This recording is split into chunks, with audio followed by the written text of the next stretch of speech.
As the new day dawned over Austin, Texas, Heidi Broussard and her newborn daughter were still missing, nearly 24 hours after they were last seen.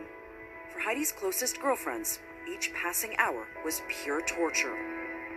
None of us slept that night. I mean, you felt so helpless. Like, we couldn't do anything. But they were sure about one thing.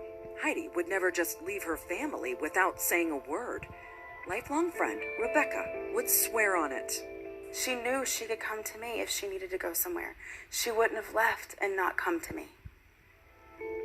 And Rachel had never known Heidi to run away from anything. She was too optimistic. The energy she just brought was super infectious. Heidi went to church every Sunday, and she raised her kids in church. And anytime I strayed from my faith, Heidi was the one that brought me back to it. Heidi met her fiancé Shane working at a Lake Charles casino more than a decade ago. Their son, Silas, was a surprise, but Heidi's friends say she was thrilled to be a mom. 6 years later, she was expecting again, this time a little girl. And when Heidi had little Margot in late November, she was surrounded by loved ones.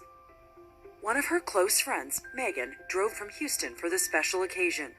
Even though she told Heidi she was pregnant too and due any day, Heidi was over the moon. For her, it was all about the children. They were her life. Number one priority. She was the ultimate mom. Oh, the best. She was glowing. Glowing. For investigators, no one was above suspicion. Rachel found that out firsthand.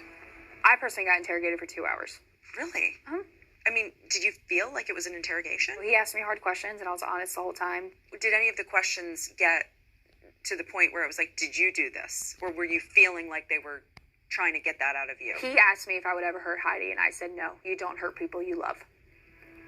Rachel says later she was told she was never really under suspicion, but they needed to be sure. But there was someone people around town were talking about. Someone close to Heidi.